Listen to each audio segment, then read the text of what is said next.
Assalamualaikum warahmatullahi wabarakatuh. Bagaimana kabarnya teman-teman? Semoga kita semua sehat-sehat. Baik, di sini kami kelompok 1 akan menjelaskan tentang media pembelajaran kimia berbasis virtual lab pada materi faktor-faktor laju reaksi.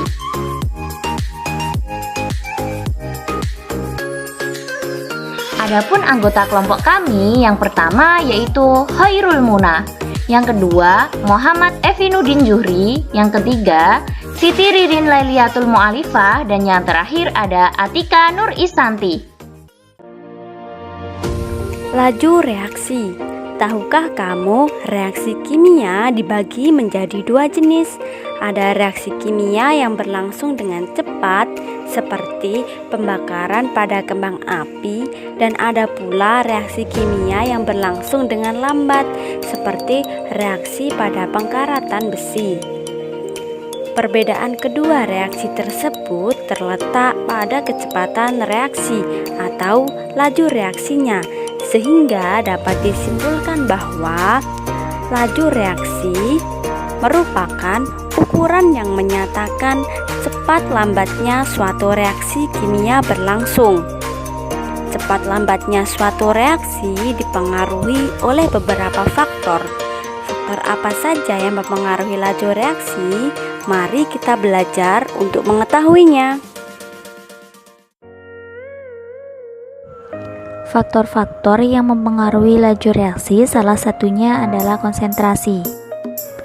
Pada umumnya, reaksi akan berlangsung lebih cepat jika konsentrasi reaksi diperbesar. Pengaruh konsentrasi terhadap laju reaksi ini dapat dijelaskan dengan model teori tumbukan.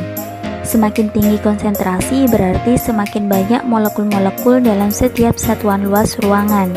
Dengan demikian, tumbukan antar partikel semakin sering terjadi. Semakin banyak tumbukan yang terjadi berarti kemungkinan untuk menghasilkan tumbukan efektif semakin besar, sehingga reaksi akan berlangsung lebih cepat.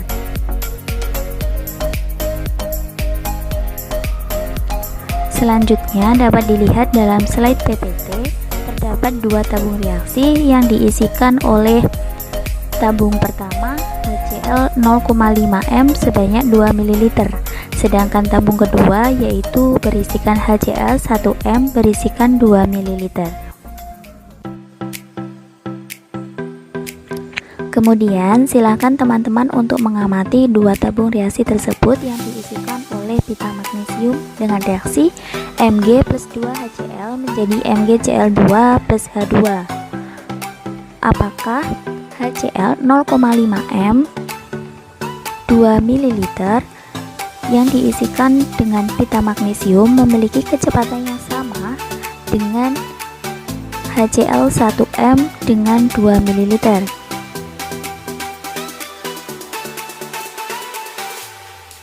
Nah, bagaimana jawaban dari teman-teman semuanya?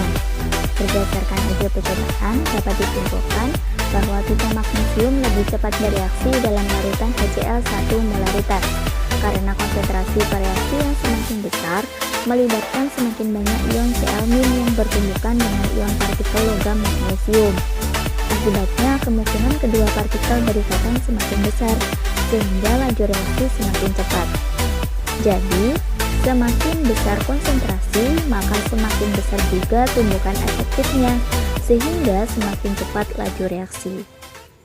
Baik teman-teman, mari kita lanjut ke faktor yang ketiga, yaitu luas permukaan. Pernahkah kalian memperhatikan reaksi yang terjadi saat obat dilarutkan ke dalam segelas air? Bagaimana menurut kalian apabila kita melarutkan obat dalam bentuk tablet dan serbuk? Manakah yang lebih cepat bereaksi? Mari kita peragakan dalam percobaan berikut. Prosedur yang pertama yaitu siapkan alat dan bahan. Alat dan bahannya yaitu 2 gelas air, obat tablet, obat serbuk, dan stopwatch.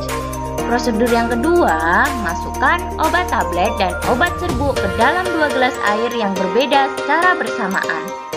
Lalu nyalakan stopwatch. dan amati reaksi manakah yang lebih cepat.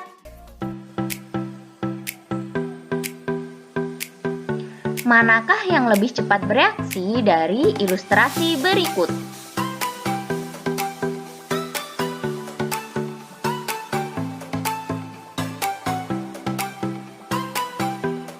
Dapat diketahui bahwa obat yang berbentuk serbuk lebih cepat bereaksi, yaitu dalam waktu 20 detik. Sedangkan obat yang berbentuk tablet lambat bereaksi, yaitu 56 detik. Mengapa demikian? Mari kita perhatikan penjelasan berikut. Material bereaksi semakin luas permukaan berarti semakin banyak bidang sentuhnya, maka kemungkinan tumbukan efektifnya juga semakin besar, sehingga reaksinya semakin cepat. Dan sebaliknya, semakin kecil luas permukaan berarti semakin sedikit bidang sentuhnya, maka kemungkinan tumbukan efektifnya juga semakin kecil, sehingga reaksinya semakin lambat.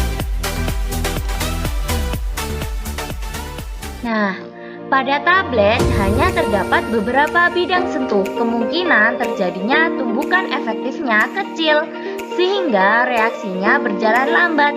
Sedangkan pada serbuk di setiap butir mempunyai bidang sentuh masing-masing, kemungkinan tumbukan efektifnya besar, sehingga reaksinya berjalan lebih cepat.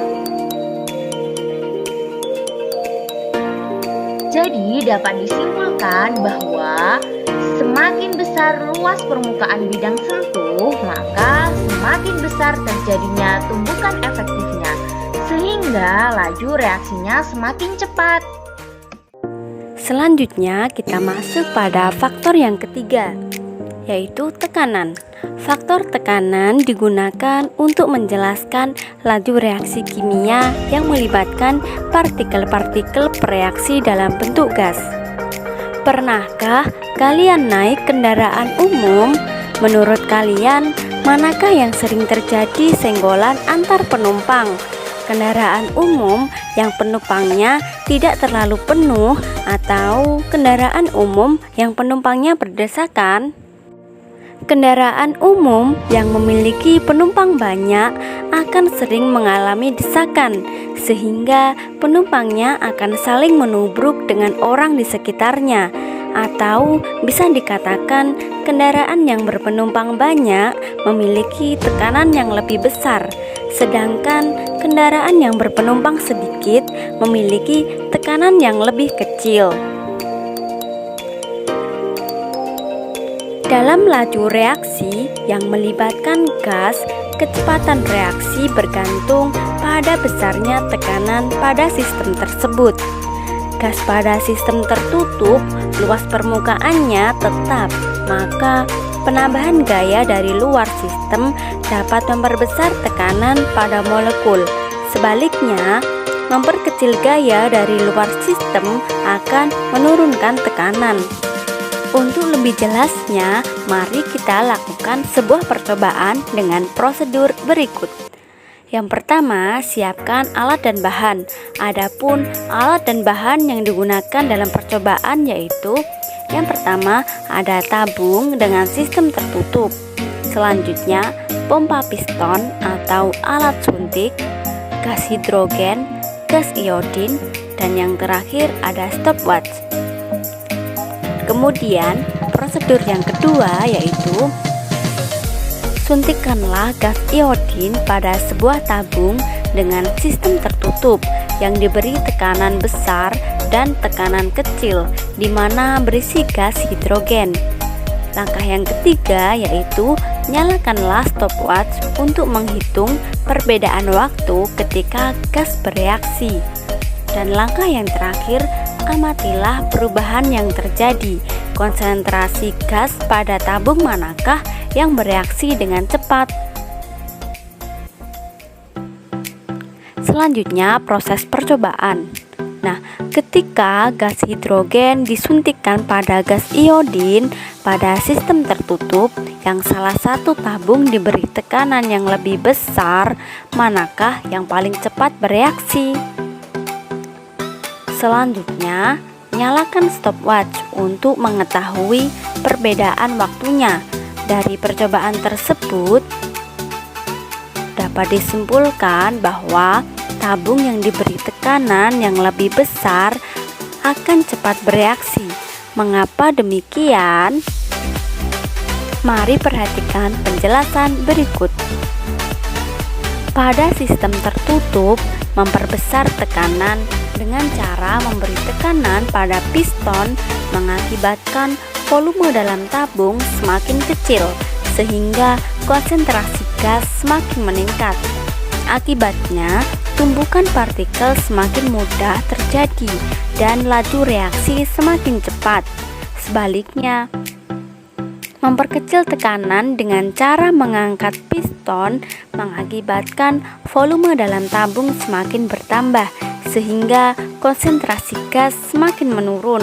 Akibatnya, tumbukan partikel jarang terjadi dan laju reaksi semakin lambat. Reaksi dapat terjadi apabila energi yang digunakan untuk pertumbukan tinggi dan dapat melepaskan energi ikatan antara atom H dengan H serta atom I dengan I. Untuk selanjutnya, pada dasarnya pengaruh tekanan terhadap laju reaksi sama halnya dengan pengaruh konsentrasi, karena meningkatnya presentasi gas yang bereaksi dalam campuran. Dengan demikian, peningkatan tekanan gas sama dengan peningkatan konsentrasinya. Pada suhu tinggi, I2 membentuk partikel molekul atomik, kemudian bertumbukan dengan atom H membentuk HI. Maka pada tekanan yang besar, reaksi semakin cepat bereaksi, sehingga laju reaksi semakin cepat.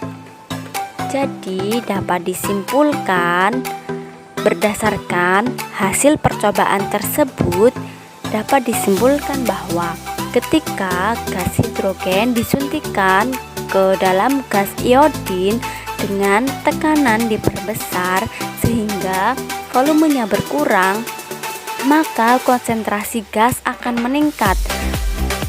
Sedangkan ketika tekanan diperkecil dan volume bertambah, maka konsentrasi gas akan menurun. Begitu juga dengan laju reaksinya akan semakin menurun.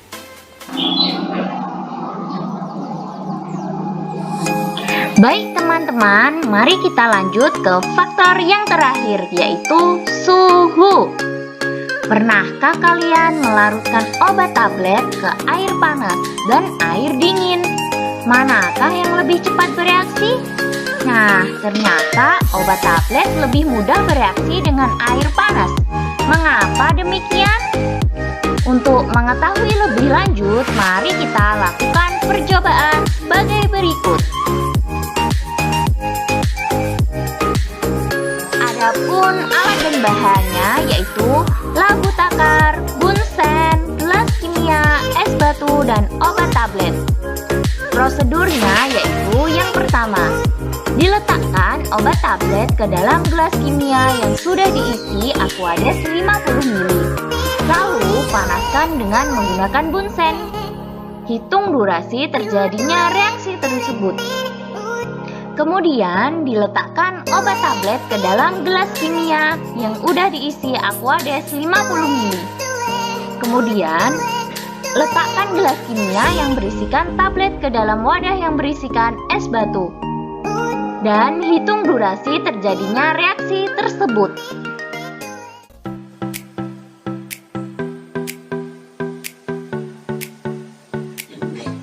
Apabila suhu suatu reaksi dinaikkan, maka energi kinetik partikel-partikel reaksi akan bertambah, sehingga partikel-partikel yang aktif bergerak, dan kemungkinan terjadinya tumbukan efektif juga akan semakin besar. Apabila suhu suatu reaksi diturunkan, maka energi kinetik partikel-partikel bereaksi akan berkurang, sehingga bisa menyebabkan terjadinya tumbukan efektif juga semakin kecil. Maka laju reaksinya juga semakin melambat. Jadi kesimpulannya, semakin besar suhu reaksi maka akan semakin cepat laju reaksinya, karena tumbukan efektifnya juga besar, sehingga hal itu bisa menyebabkan laju reaksinya lebih cepat. Sebaliknya, kecil suhu reaksi ataupun suhu rendah reaksi maka akan semakin lambat laju reaksinya, karena tumbukan efektifnya juga semakin berkurang, sehingga menjadi laju reaksinya menjadi lambat.